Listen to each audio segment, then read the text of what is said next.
Good morning, all of you. I'm your SST teacher, and today we will start with the chapter first of Political Science of class 8th.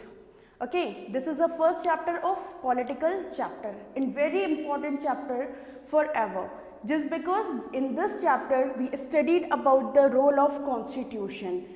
Before to starting this chapter, we must to understand what is the constitution. Okay, what is the constitution, why it is necessary to any country or the organization.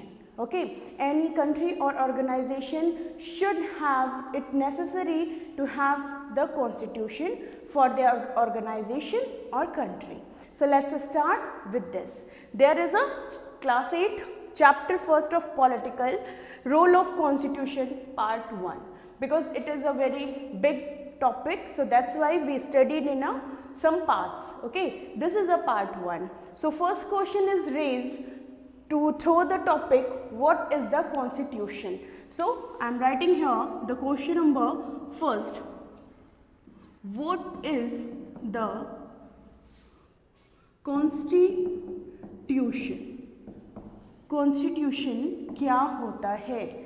अगर मैं आपको simple language में बताऊं, just memorise करने के लिए, so it is a simple thing. It is a answer is it is a book of laws and rules.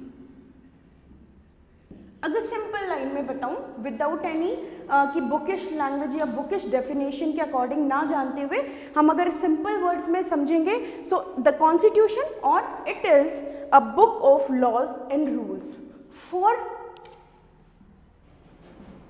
Any country or organization. Okay, so it is a book of laws and rules for any country or organization. ये किसी भी particular organisation या country के लिए rule book होती है, book of laws and rules. उसमें exactly बताया जाता है कि इस देश के जो नागरिक हैं उनको कैसे रहना चाहिए, उनके राइट्स क्या हैं, उनकी ड्यूटीज़ क्या हैं, किसके हक में क्या काम आता है. इनको हम इन 5 पॉइंट से समझते हैं कि इस रूल बुक में क्या चीज़ों को मेंशन किया जाता है, जिससे हम इसे एक कॉन्स्टिट्यूशन के नाम से जानते हैं. रूल बुक आप कह सकते हैं, but the name is constitution because इसमें लॉज, कानून अडॉप्ट होते हैं. क्लियर? चलिए आते हैं अपने उन 5 पॉइंट्स की तरफ में. First a point, it shows और it includes rights of people or citizen. Citizen is the most appropriate word for this, for the citizen. Now B point is it includes duties of citizen. Okay, ये rights भी बताता है, अधिकार भी बताता है और ड्यूटीज, आपके कर्तव्य भी बताता है कि अगर किसी देश का कोई नागरिक है उसके कर्तव्य और अधिकारों को बताता है, उसको हम कॉन्स्टिट्यूशन कहते हैं. Now come to the third part, it includes rules और laws, whatever. Okay, rules और laws that more powerful groups don't dominate the less powerful groups. Clear? ये भी बताता है कि ज़्यादा पावरफुल, मोर पावरफुल ग्रुप्स जो हैं, जैसे जिनके पास बहुत ज़्यादा ताकत है या बहुत ज़्यादा पैसा है, वो अपनी शक्तियों का, अपने पैसे का या अपने जो भी उनके पास पावर्स हैं उसका गलत इस्तेमाल ना करें, और जो लेस पावरफुल लोग हैं, लेस पावरफुल ग्रुप्स का जो ग्रुप हैं, जो पीपल हैं या सिटीजन्स हैं, उनको डोमिनेट ना करें, उनको परेशान ना करें या उन पे किसी भी प्रकार का कोई प्रेशर या दबाव ना डालें। Clear? 3 points are clear. Now come to the 4th point, D. It is a rule written or unwritten. It includes written or unwritten rules. It includes, कई बार जैसे हमारे देश की अगर हम बात करें इंडिया की, तो यहाँ पर रिटन रूल्स हैं, कॉन्स्टिट्यूशन में जो लिखा गया है उसको ही माना जाएगा, ऊपर से कही हुए बातों को नहीं माना जाएगा। लेकिन कुछ डेमोक्रेटिक कंट्रीज ऐसी भी हैं जहाँ पर अनरिटन, इट मीन्स कि ओरल चीज़ें चलती हैं, मौखिक नियम भी लागू होते हैं। तो इट डिपेंड्स कि उस रूल, उस कंट्री या उस ऑर्गेनाइजेशन का जो रूल बुक है वो उसमें क्या लिखा है। उसमें सिर्फ रिटन की बात करी गई है तो हम सिर्फ रिटन को मानेंगे। अगर उसमें अनरिटन की भी बात कही गई है, जैसे मान लीजिए ऐसा कहा जाता है कि इस देश का जो प्रेसिडेंट है वो अगर किसी चीज़ के बारे में कोई मौखिक या ओरल कोई डिस्क्रिप्शन दे देता है कि आज से ये नियम लागू हो रहा है, तो उसको माना जाएगा। तो इस तरीके से ये अनरिटन रूल्स में भी फॉलो किया जाता है। तो ये आपके पॉइंट्स हैं। और एक लास्ट पॉइंट है कि E, it compulsory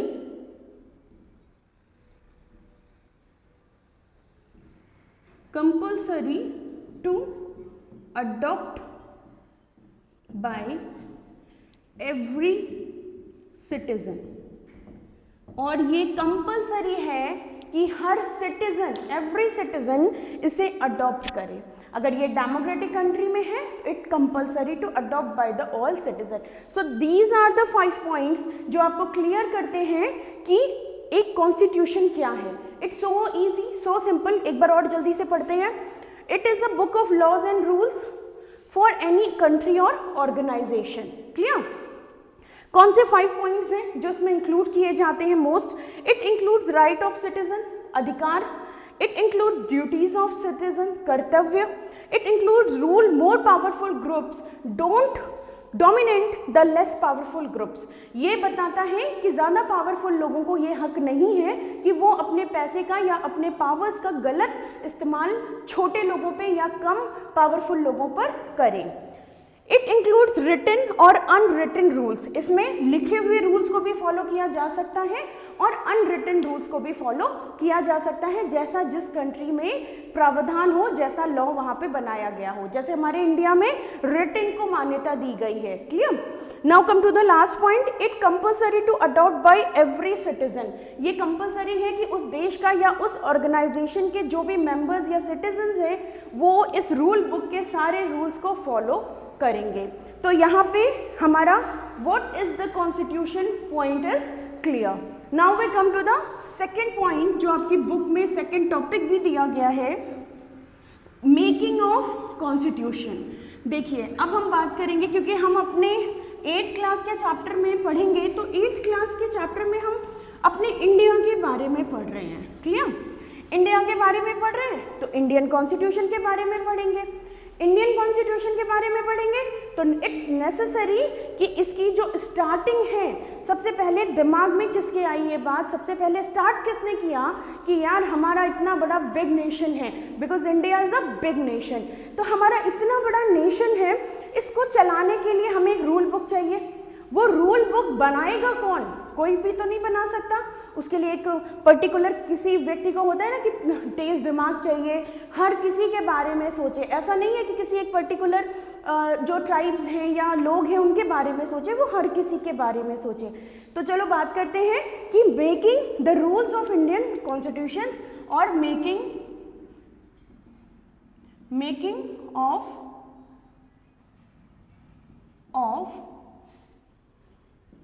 Indian constitution,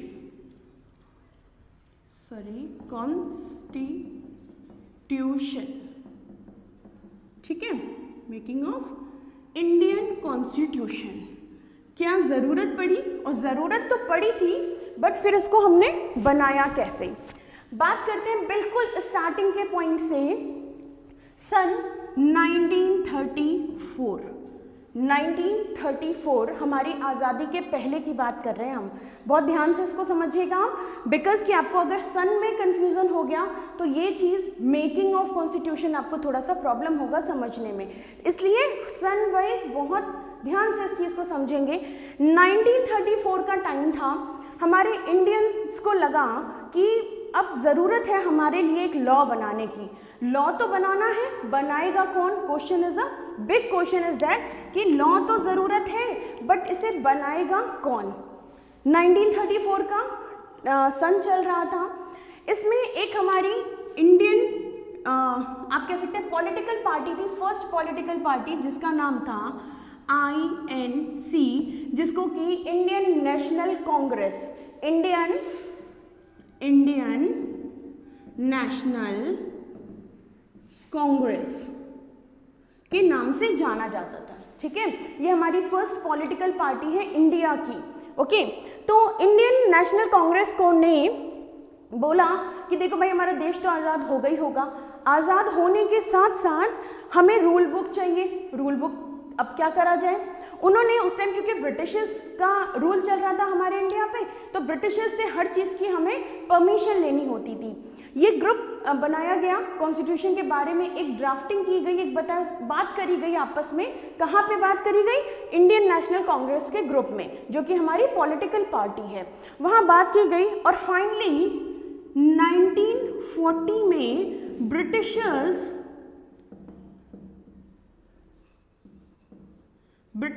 are allowed, were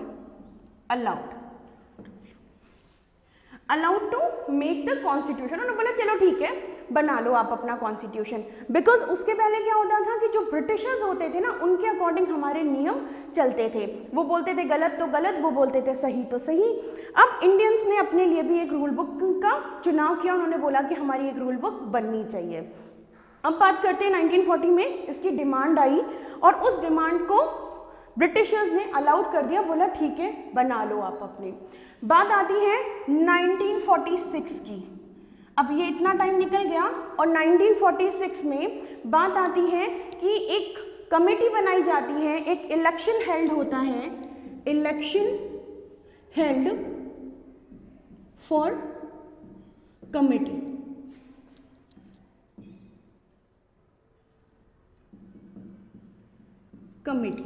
उन्होंने बोला चलो ठीक है, हमको अलाउ मिल गया, परमिशन मिल गई, अब चलो हम लोग अपना कॉन्स्टिट्यूशन तैयार करते हैं। अब रूल बुक के लिए इलेक्शन किया गया, लोगों को बनाया गया कि आप इसका ये पार्ट देखोगे, आप इसका ये पार्ट देखोगे, इस तरीके से एक रूल बनाया गया। और finally doctor Rajendra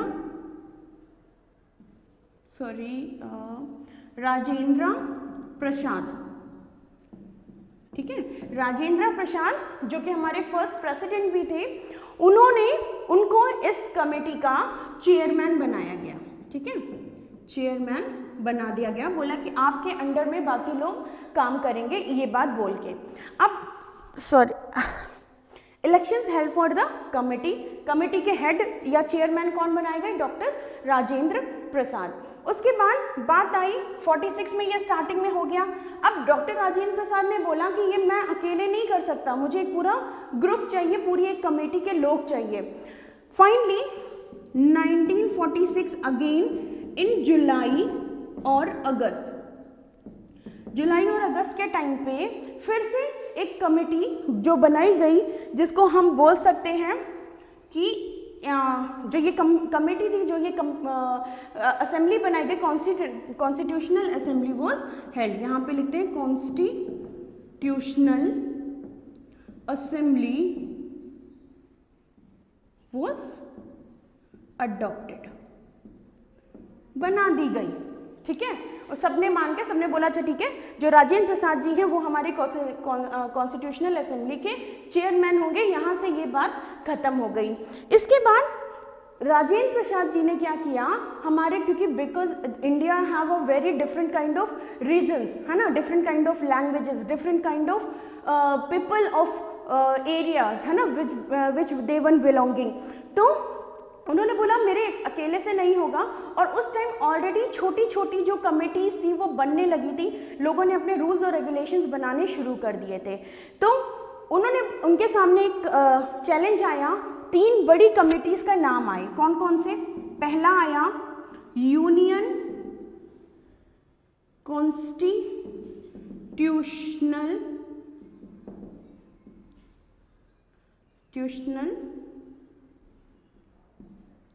committee,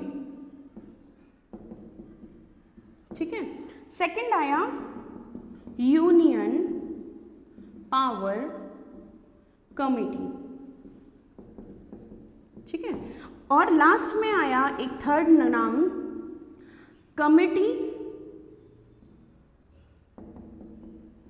on fundamental rights और माइनॉरिटीज। क्लियर? फिर से एक बार समझते हैं सारी चीजों को। मेकिंग ऑफ इंडियन कॉन्स्टिट्यूशन, अब बारी आ गई, कॉन्स्टिट्यूशन हमको पता चल गया क्या है, उसके बाद बारी आई मेकिंग की, उसको बनाने की इंडिया के लिए। 1934 में इंडियन नेशनल कांग्रेस को ये बात डिमांड उठाई ब्रिटिशर्स के सामने, बिकॉज ये इंडिपेंडेंस से बिफोर की बात कर रहे हैं। क्लियर? तो आईएनसी ने इस बात को रेज किया कि हमारे पास हमारी अपनी रूल बुक होनी चाहिए। 1940 में ब्रिटिशर्स वर अलाउड कि ठीक है, आपकी डिमांड वाजिब है, आप कर सकते हैं, यू कैन कैरी ऑन। 1946 में elections held for committee, committee के लिए इलेक्शंस किए गए, कौन बैठना चाहिए, कौन कौन इस कमेटी का पार्ट होना चाहिए, और इसी इलेक्शन में डॉक्टर राजेंद्र प्रसाद को चेयरमैन, इवन आप कह सकते हैं कमेटी का हेड इलेक्ट कर दिया गया। 1946 जुलाई अगस्त में ही कॉन्स्टिट्यूशनल असेंबली वाज अडॉप्टेड। ये मान लिया गया इंडिया आईएनसी के द्वारा कि अब हमारी कॉन्स्टिट्यूशनल असेंबली आज से वर्क करेगी, जिसके कि चेयरमैन डॉक्टर राजेंद्र प्रसाद होंगे। क्लियर? आते हैं, इसमें एक्स्ट्रा 3 असेंबलीज वर्क कर रही थी, इस कमेटी वर्क कर रही थी ऑलरेडी डॉक्टर राजेंद्र प्रसाद के साथ। उनमें से पहला नाम था यूनियन कॉन्स्टिट्यूशनल कमेटी, दूसरा नाम था यूनियन पावर कमेटी, और थर्ड नेम था कमेटी ऑन फंडामेंटल राइट्स और माइनॉरिटीज़। माइनॉरिटीज़ मतलब ऐसे जाति वाले लोग, ऐसे लोग जो कि बहुत ज़्यादा सभ्य नहीं हैं, जो सिटीज़ में नहीं रहते हैं, या जो निचले तबके के लोग हैं, बिल्कुल नीचे स्तर के लोग हैं। तो इसके साथ चेयरमैन डॉक्टर राजेंद्र प्रसाद ने शुरुआत करी, और अब बारी आएगी ड्राफ्टिंग कमेटी की। इन सारी कमिटीज़ ने क्या किया, इनको डॉक्टर राजेंद्र प्रसाद ने बोला कि देखो, आपको जो रूल समझ में आते हैं आप अपनी बुक बनाओ और मुझे उन रूल्स को फॉलो करो। उन्होंने उनको, इन सारी कमिटीज़ ने, इन 3 कमिटीज़ ने अपने रूल्स बनाए और डॉक्टर राजेंद्र प्रसाद को हैंडओवर कर दिए। बोले ये सजेशंस हैं, ये हमारे हिसाब से रूल्स होने चाहिए इंडिया के लिए, इंडिया के हित के लिए। और यहीं से स्टार्ट होती है हमारी next committee. The committee was drafting committee. ठीक है, यहाँ से इसको यहाँ से नहीं हटाते हैं, यहाँ पे बात आती है, ये 3 कम्युनिटी यहाँ रहने देते हैं, एंड देन अडॉप्ट करते हैं हम यहाँ पे। It is a become a, यही कमेटी जो हमारी कॉन्स्टिट्यूशनल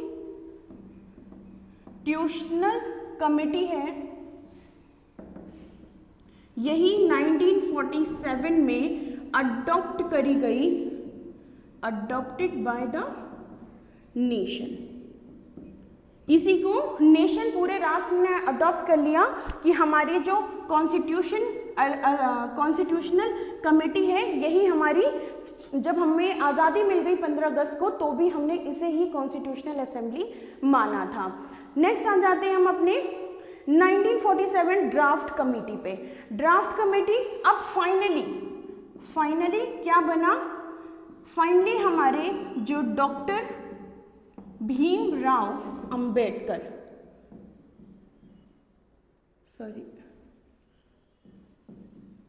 अंबेडकर जी थे, इनको चेयरमैन बनाया गया, इनको भी चेयरमैन बनाया गया, ठीक है, चेयरमैन बनाया गया किसका, इनको चेयरमैन बनाया गया ड्राफ्टिंग कमेटी का, ड्राफ्टिंग कमेटी का। डोंट बी कंफ्यूज, दो अलग अलग चीजें हैं, मैं यहां लिख भी देती हूं कि ड्राफ्टिंग कमेटी जो है, ठीक है, डीसी ड्राफ्टिंग कमेटी, इसके चेयरमैन थे डॉक्टर भीमराव अंबेडकर, ठीक है। और constitutional committee CC, constitutional committee, इसके चेयरमैन थे, यहाँ पे चेयरमैन लिख दूं, चेयरमैन थे doctor Rajendra Prasad. I hope ये चीजें क्लियर हो गई हैं आपकी। पहले कॉन्स्टिट्यूशनल कमेटी बनाई गई, डॉक्टर राजेंद्र प्रसाद को चेयरमैन बनाया गया, फिर ये तीन कमेटीज ने अपना सजेशन दिए, रूल्स बताए, उसके बाद फाइनली एक कमेटी बनाई गई जिसको कि ड्राफ्टिंग कमेटी बोला गया। इसके चेयरमैन डॉक्टर भीमराव अंबेडकर थे और इन्होंने ही फाइनली हमारा जो कॉन्स्टिट्यूशन है वो बना दिया, जिसको कि हम अभी तक यूज कर रहे हैं, आप कह सकते हैं, या फॉलो कर रहे हैं। वो बेसिकली डॉक्टर भीमराव अंबेडकर द्वारा बनाई गई ड्राफ्टिंग कमेटी का ही रूल बुक है या लॉ बुक है। इसीलिए अभी भी बोलते हैं कि कानून किसके द्वारा बनाया गया या कॉन्स्टिट्यूशन बुक किसने लिखी है, तो हमेशा नाम आता है डॉक्टर भीमराव अंबेडकर का, जबकि इन्होंने अकेले उस रूल बुक को नहीं लिखा है, वो पूरी एक कमेटी थी जिसमें कि बहुत सारे लोग प्रेजेंट थे। क्लियर?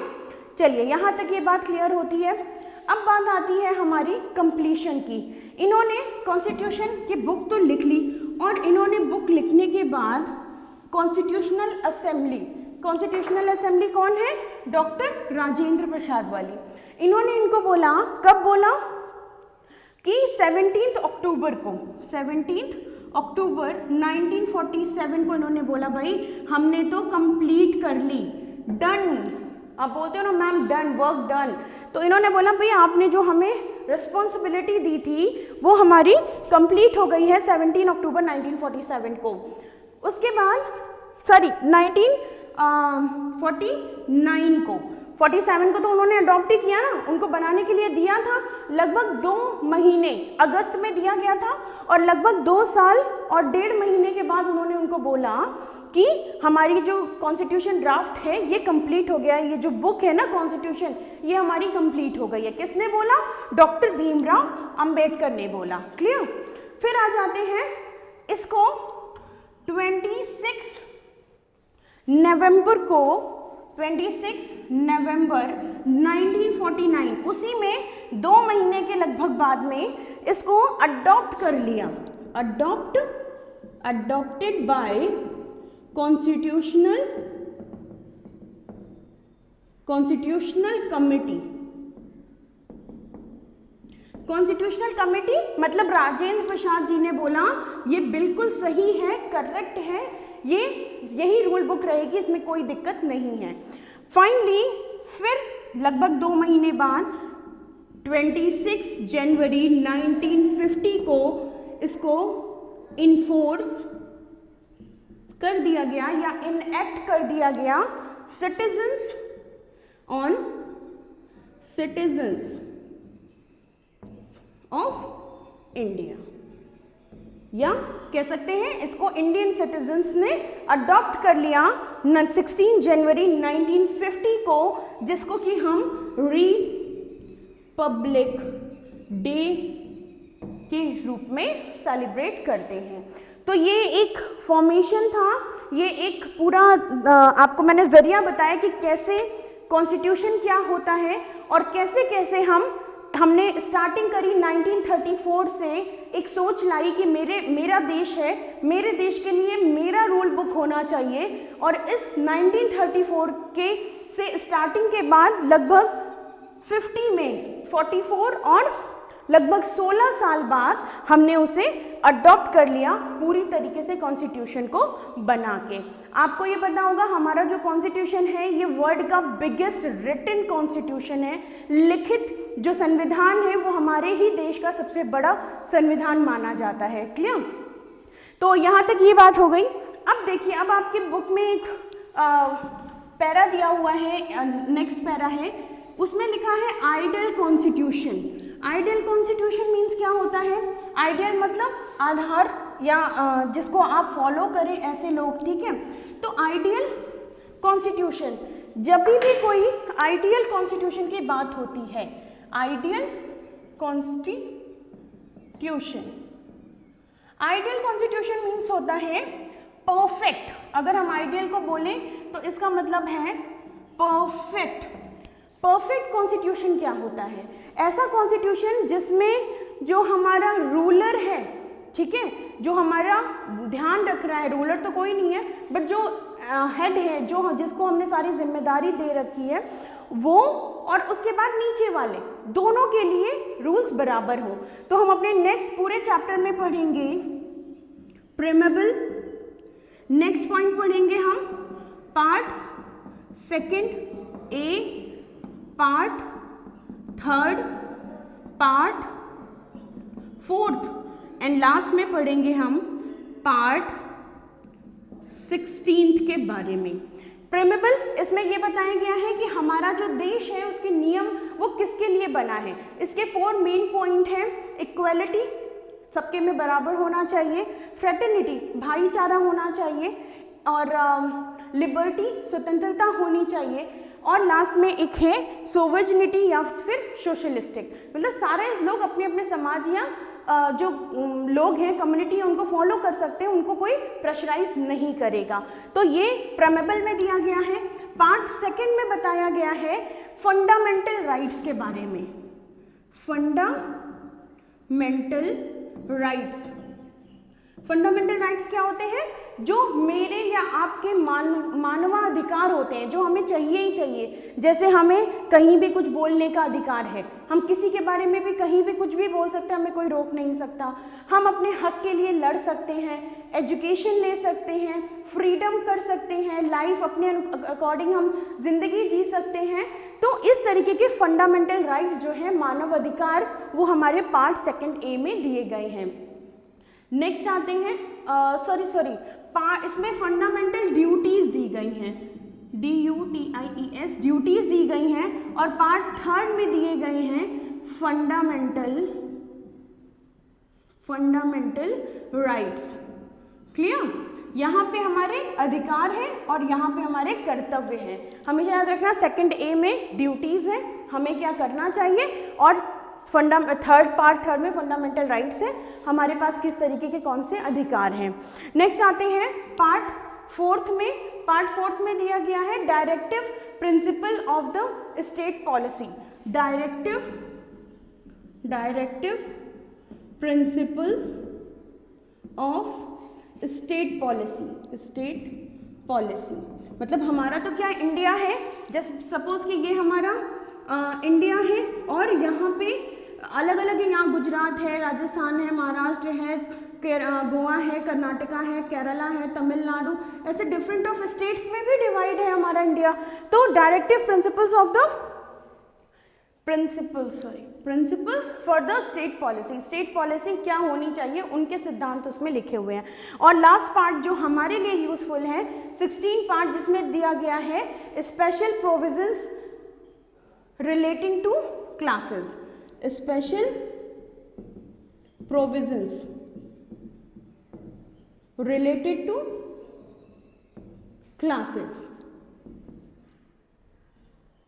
मतलब किसी भी क्षेत्र, प्रोविजंस मतलब किसी भी क्षेत्र या एरिया के लोग होंगे, और किसी भी क्लासेस, किसी भी वर्ग को, शूद्र, ब्राह्मण, क्षत्रिय, वैश्य, किसी भी क्लास को, middle class, upper class, lower class को फॉलो करते होंगे, उनके लिए क्या रूल्स और रेगुलेशंस हैं वो इसमें बताए गए हैं। तो ये हम अपने इस पूरे चैप्टर में पढ़ेंगे।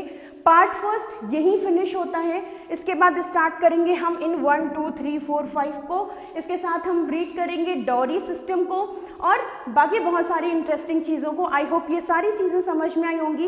इनको रीड करने के साथ साथ आप बुक को रीड करिए, फर्स्ट पेज जो मैंने आपको आज 3 टॉपिक्स बताए हैं, एंड देन उसके साथ आपकी जो एक्सरसाइज है उनको कंप्लीट करने की कोशिश करिए। Thanks a lot to watching this and understanding, and then we meet in a next video. Then bye bye.